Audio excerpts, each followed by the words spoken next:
I am so beyond thankful that I have not had to try dating in the app era. She-Hulk, Attorney at Law, episode 4. And it's funny. I like this one more than I think any of the others I've seen, but I'm having a hard time nailing down why exactly. It doesn't do anything particularly different from what was done with the earlier episodes. It doesn't really do anything that is more in line with what I love, but feel like isn't quite translating from the comics that it's based on. I think what's happened is that over the course of the first 3 episodes, I've been able to shift brain space out of what I wish it was and to just start accepting it on its own terms. Now, that will probably make for a fleeting experience that won't stick with me and won't make for one of my favorite shows ever, but it does mean I am enjoying it more. Because I think at a certain point, if something isn't what you hoped it would be, you either need to stop watching it or you need to shift your headspace and try and deal with it on what it actually is. And I think without making a lot of deliberate attempt, I think I've actually managed to do that. And as a result, yeah, I chuckled more. I just had a better time with this one. Despite the fact that, the jokes were incredibly predictable. Like all the dating jokes, saw all of them coming a mile away. The instant that Madison was introduced, I knew how that was going to go. Wong, while Benedict One's delivery as him is still spot on. He's really good at making those lines land just right. I feel like he's better used here. Previously, when he appeared, he felt a bit more detached from the world as we know it, when like one of the fun things about him is like he seems to be this, detached monk-like person, but like he is hooked into pop culture and such, and they played that up a bit more here, which was just nice and enjoyable. I do wonder, is it kind of a dick move that like they make a whole thing about him getting spoiled on plot points of The Sopranos, but in order to make that joke, you have to spoil plot points of The Sopranos? And speaking of somebody who has yet to get around to seeing The Sopranos, is that a dick move? The answer is no. The statute of limitations for spoilers is up on that show, I think. But at the same time, I couldn't help but wonder that. The magician, Donnie Blaze, which, the first time he says his name, Donnie Blaze, like he said it in a way, I'm like, did he just say Johnny Blaze? And I had to pull up the captions, like, no, Donnie Blaze. Okay. Because, like, that would have been a radical reinterpretation of that character if they'd gone there. But, he, as far as a plot point, an annoying thing that needed to be dealt with, yeah, that worked pretty decently, or at least, effectively. Again, like, to reiterate, I do wish that the legal stuff was a little bit more grounded. Like, to me, the appeal of the law stuff in the comics, especially in Dan Slott's run, which this borrows heavily from, the appeal there is that the legal proceedings are as closely tied to actual legal proceedings as possible, but then have to leap into nonsense because this is a universe full of nonsense. Or at least that's my memory of them. I have not gone back and actually reread it. It's possible that at this point I'll spot a lot more like fundamental, that's not how the law works things than I'm actually remembering, like, to be fair. But when this is making the same kind of mistakes that like every single undercooked representation of the legal system does, where people just talk out of turn during proceedings. They just get up and step into the space between where the tables are and where the judge is. If you do that without asking for permission, a bailiff will tackle you, but they're just doing that and like setting off smoke bombs and doing magic. And I'm like, the judge does go, how did they get those in here? But like, none of this should be happening. And I would have appreciated it more if the legal stuff was at least a little bit more believable. Like, even with someone with, at best, a very rudimentary knowledge of the law, I'm looking at this and going, no. I just want the actual, the Marvel insanity to be the weirdness, not this stuff that feels like it would be in any jokey legal sitcom kind of thing. But like, again, that's kind of what I wish it was. And while I'm not going to say I'm not still pining for that a little bit, it didn't it didn't rub me up the wrong way nearly as much as it has the other times. Like I said, the dating stuff, the arc of that was very predictable, but I still found myself chuckling. There was something about Wong opening up the portal and seeing like, Miss Walters, why don't you answer your phone? Immediately seeing the guy and going, oh, I see why.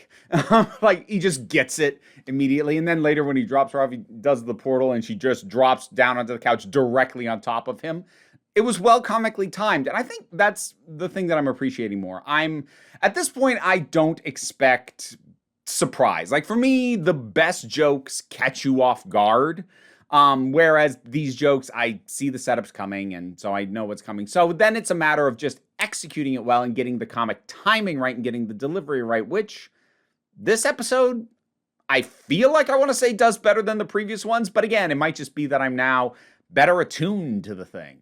I'm not going to say that it actually raises my general sense of the thing. I don't think I'm going to start praising it or say that my sort of up and downness prior to this is not justified or anything. I am just enjoying it more because I either need to accept it for what it is or I need to stop watching. And I don't want to stop watching. The fourth wall breaks were some of the best ones, actually, in this. They felt better integrated. They felt like they transitioned into them more smoothly. They felt less tacked on. Like, I like the one early on where she's like, having Wong in an episode, that's like Twitter armor, which it's not actually because Twitter's terrible. But, like, that's a good joke. And then at the very end, where she's like, well, that's a downer note. Bet we'll have a funny add-on after the credits. I'm like, that's just a better integration of the fourth wall breaks than I think we've had up to this point. And it's kind of what I've said I wanted when I said I wanted the fourth wall breaks to evolve and to start being more like, so here's the thing about the best fourth wall breaks in the comics, which I would argue are from the Sensational She-Hulk that John Byrne wrote. The best fourth wall breaks that she does aren't just about addressing the audience. It's about commenting and doing things that are specific to the medium she's in. So in the case of the comic books, she would save herself time by cutting across panels, or like she would say, hey, I think the artist is going to cut away to somewhere else, so I can do whatever I want in the meantime. And like it comes back and she's like in a completely different place, saved her a bunch of time. Or there was a cutaway during the start of an action scene. It comes back and she's just hanging out, she and the villains are just bored waiting for it to start up again. And then they're like, oh, you're back. Good. And it's commenting more on the medium and the nature of comics.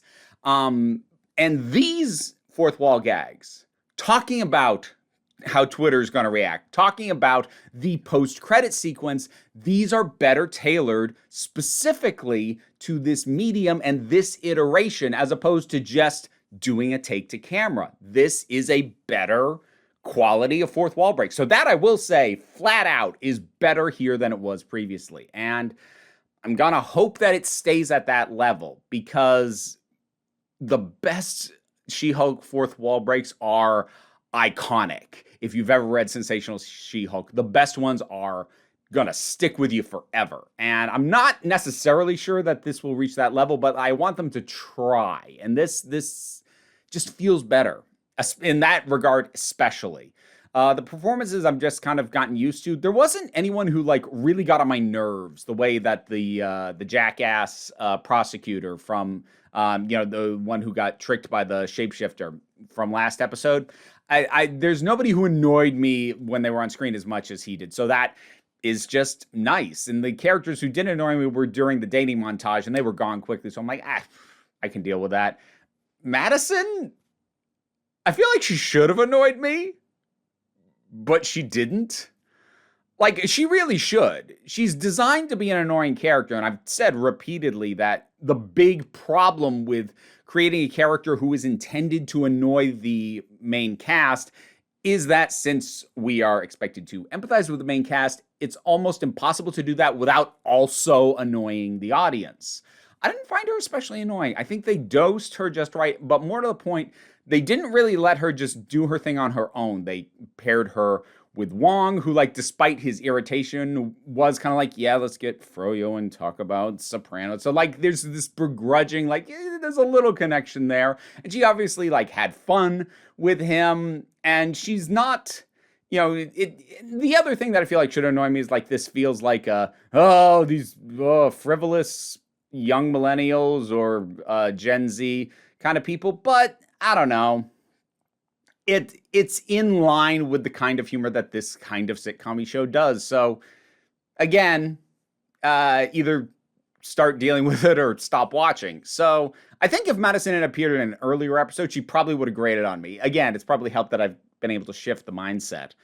So, I guess that's about it. Yeah, I just enjoyed this one more without it doing that many things that I can substantively say are being done better than the other episodes. So, I think it's just me.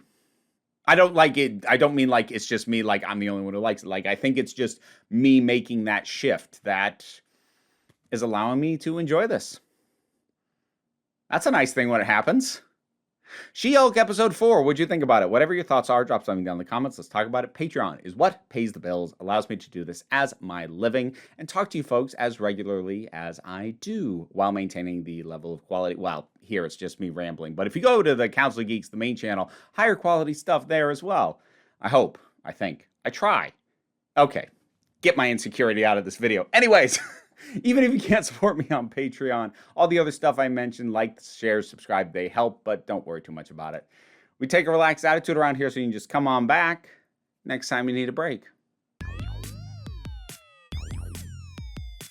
Time to give my thanks to my highest supporting patrons. That would include Robin Moore, Zubin Lutfullah, Tarak, the thing that goes doink in the anime, Oliver B., Melinda Walters, Emu Delkey, Theotha Boyd, Becky Sparks, Fernabi Likes the Poodle, Zach, Idolin, Tracy Scrabbit, Angry Casperl, Adam RDL Taylor, Shane Ross, Shayla Gourlay, Brendan LaRose, and TT.